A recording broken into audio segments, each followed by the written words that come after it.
My talk will focus on results from one of our workshops we held in Beijing about a month ago. We had 12 case studies from Asia, China, India, Vietnam, Nepal, Mongolia, Bangladesh, even Yemen. So this is a summary of the case studies from this workshop. So the workshop has three objectives. One is how have the financial crisis and economic recessions affected agriculture, rural development, and the poor in Asia? And how have Asian governments responded? And finally, what are the future research questions? My colleague Asha Gulati and Kevin Chen organized this workshop. So obviously, global financial crisis affected Asia and affected the different sectors differently in Asia. As Ross said that, I think on average, depending on country, the growth rate has been cut by 2 to 4%, sometimes even 5%.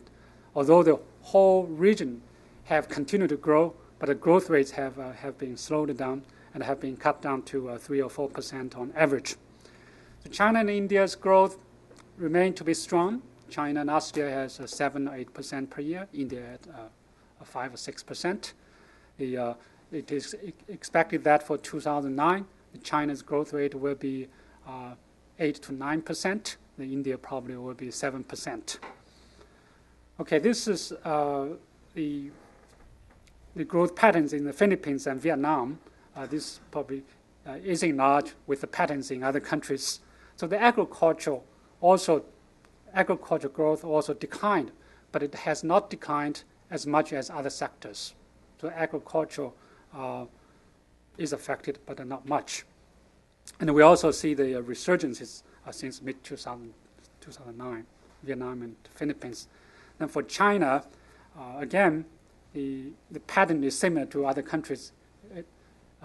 Just the growth rate are much higher than other regions or other countries. Agriculture has been growing at more than 4% per year. Even during the first half of this year, we expected that the agriculture growth will be a little bit just less than 4%. And even this 4% growth is slower because of some weather shocks, droughts and floods in northern China and in southern parts of China. We expect that the growth may pick up, agriculture growth may pick up during the second half of the year. So agriculture provides a resilience during the crisis, as Justin said, how we can actually help the poor to deal with, to increase their resilience to shocks and crises. I think developing agriculture is one of the most effective ways to help the poor to build that resilience. For example, during the last 10 or 20 years, we have experienced so many crises. So it is agriculture that has grown at a higher rate than other sectors, or has the growth rate has slowed much less than other sectors. For example, in Indonesia, in 1998, the whole economy shrank by 16%, agriculture only by 1%. In many cases, like Mexico, during the crisis, the whole economy is going down, but agriculture continued to grow. This is also true in Zambia. So on average, from this dozen of case studies, economy would shrink by 6% per year, but agriculture only shrink by maybe less than 1% a year. Now let's look at the impact of the crisis on employment, on wages. As Ross said, that China lost about 70 million jobs, 80 million jobs during the crisis.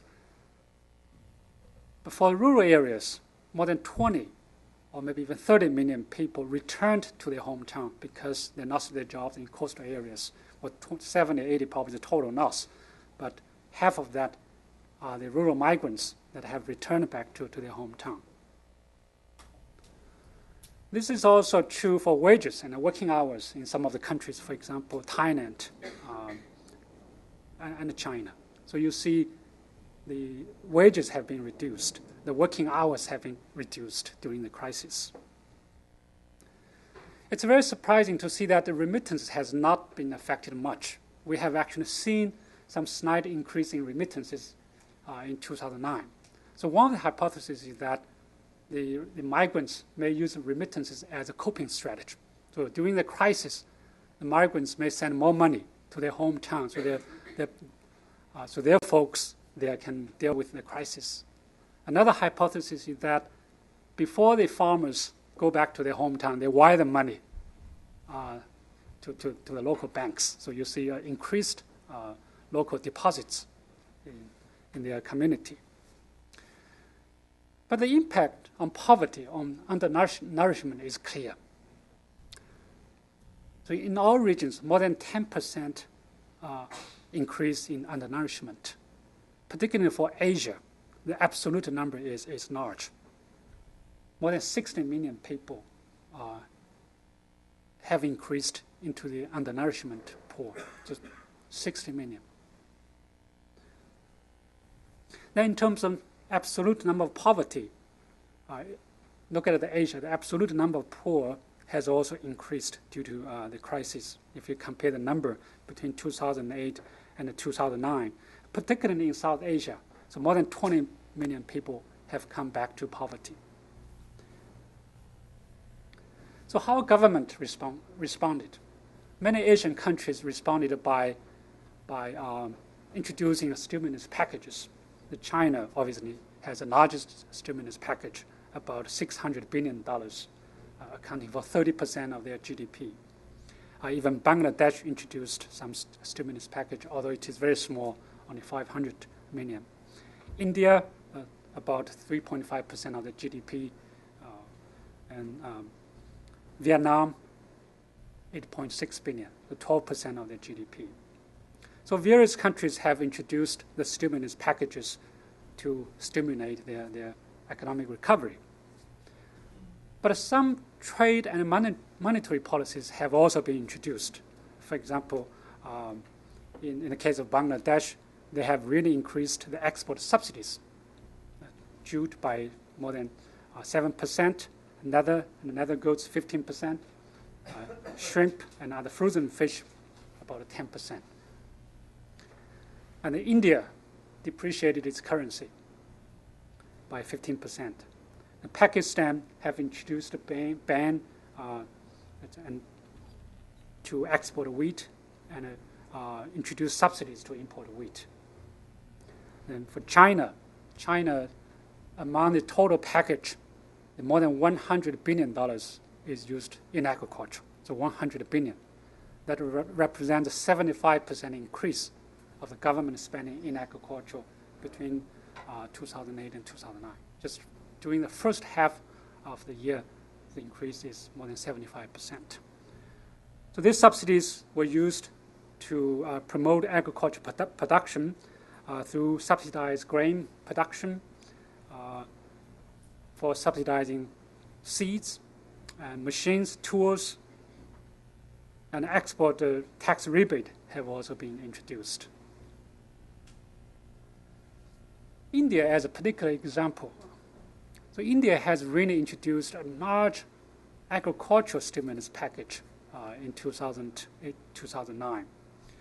More than $44 billion has been added to already high agriculture subsidies. So now agriculture subsidies accounts for 4% of the GDP, I think Ashok mentioned this morning, and about 25% of the agriculture GDP.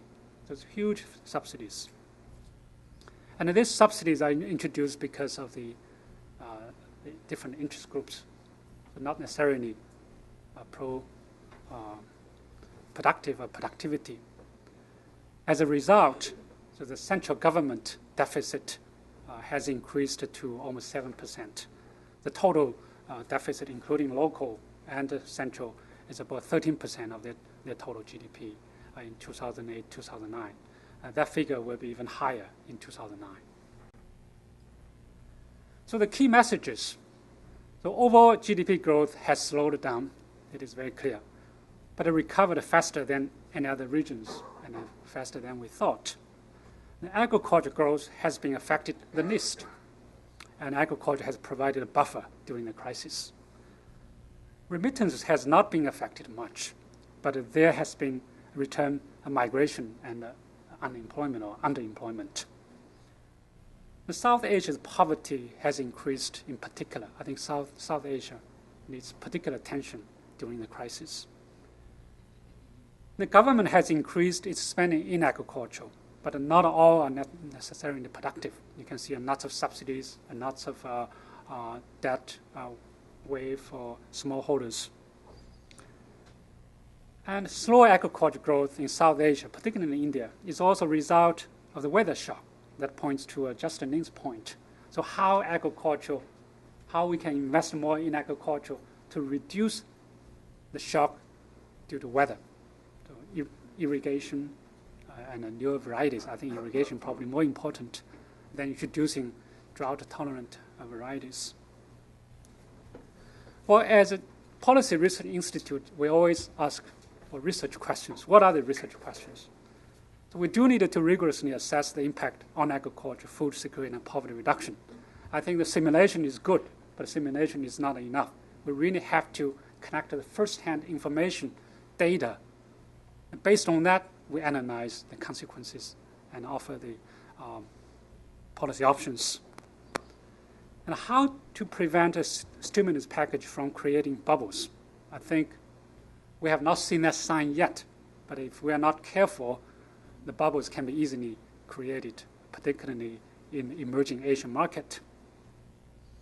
And how can recovered agriculture growth be sustained, so not just a one-time shot? And how to ensure that increased spending in agriculture, infrastructure, and safety nets is spent efficiently and effectively. And finally, how do we ensure the trade will remain open during crisis? Thank you.